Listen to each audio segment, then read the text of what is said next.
Okay, thank you for everyone that's attending today and everyone that's tuned in online. So we'll start with my subject then, something that has been of interest to me for over 10 years now. So ground reaction forces in golf, using the ground in golf. Okay, so we've got a TikTok video here. Don't try this at home. But very, very, very interesting when we don't have a ground reaction. So is it reacting? If it doesn't, it can end up being very dangerous. Now, there are a number of videos. This is actually a recent one. Can you play it again, Martin?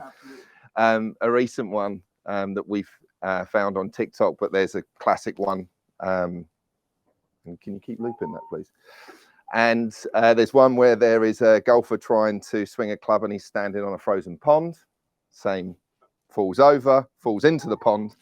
And for those of you, there's a great video of Chris Como jumping off a diving board, making a golf swing in midair. So interestingly here, as we sort of loop this video, just a couple of things I just want to point out to you here when I watch this, which does make me laugh each time I see it. Let's see the feet moving this way, okay?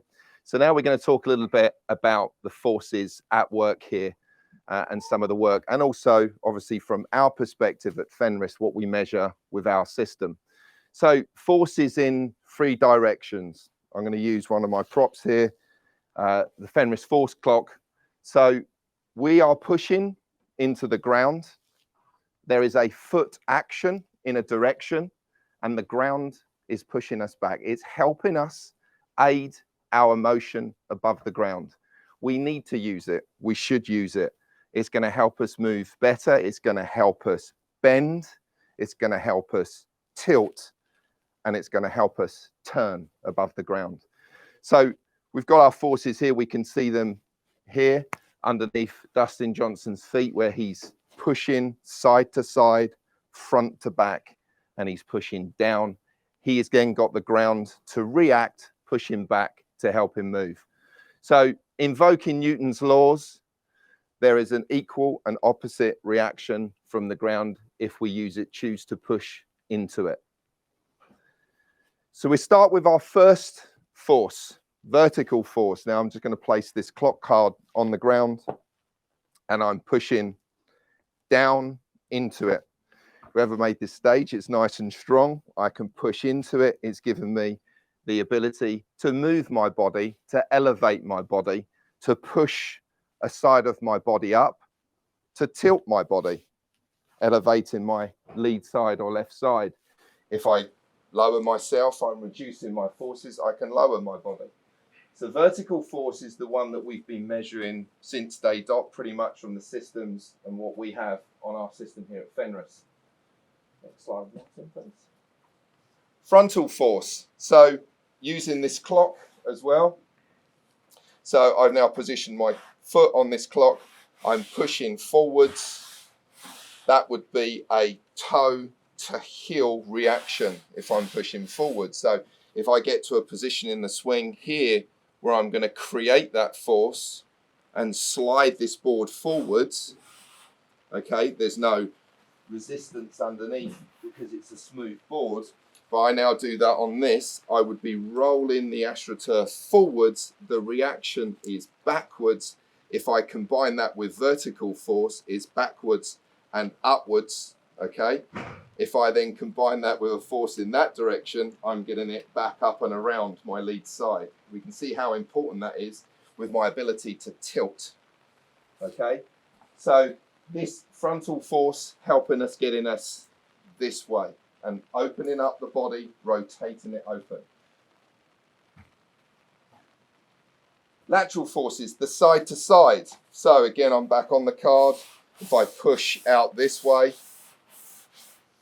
push this way, ultimately helping me move my body side to side, helping my body tilt side to side.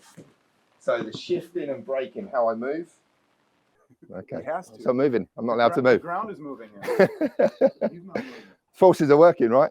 Yeah. So yeah, side to side. So our lateral forces. Again, I'm just pushing. Just use an example here. So I get to the near top of my backswing.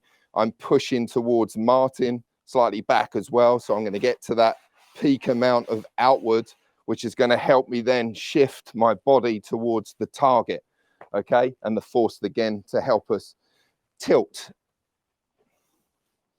So when we combine these forces, okay, I've got another little prop here, full of props up on the stage.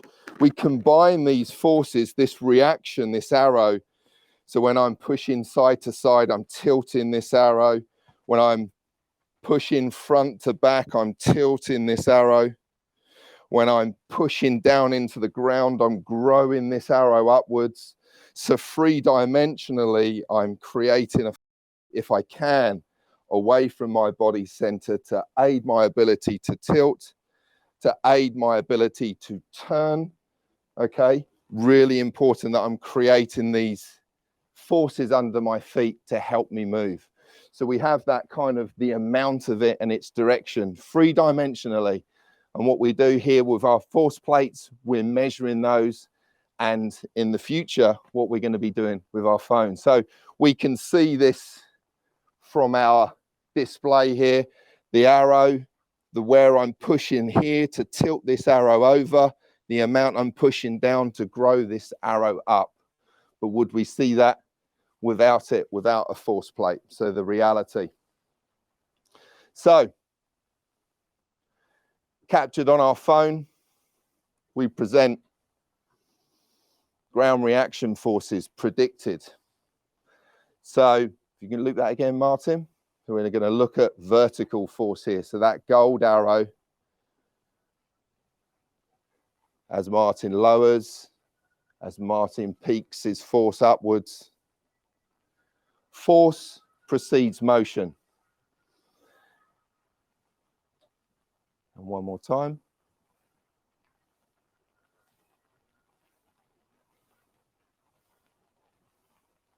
Okay, next slide. So, ground reaction forces on a phone. We have a reading here, a measured reading, which is the brown, and we have our predicted reading here, our amount. And you can see here how close we are. We are 95% accurate in our data here of calculating ground reaction forces from the phone. So you can see here, which is really exciting. This is one of the first kind of models that we did of this through an exercise that we performed. But really important here, of course, there's some discrepancies a little bit here, but what I want to sort of bring to your attention is the kind of the peak amounts, the amounts here and their timings, how close they are to the force plate readings. So ground reaction forces will be coming to your phone. We will have that for you. And we're so excited that we're currently 95% accurate with vertical force. And that's a couple of weeks ago, right? A couple of weeks ago. Yeah. Yeah. So super exciting. So force applied into the ground moves your body. We need it. Some of the other data points that we're going to be bringing to you today and explaining through the speakers here up on the stage, we're making some new data points stand out. This ring here is what our next speaker is going to be talking about, that data point, which sits around here. And the next speaker, my good friend Josh, is going to be talking a little bit more about that with you now. Up you come, Josh.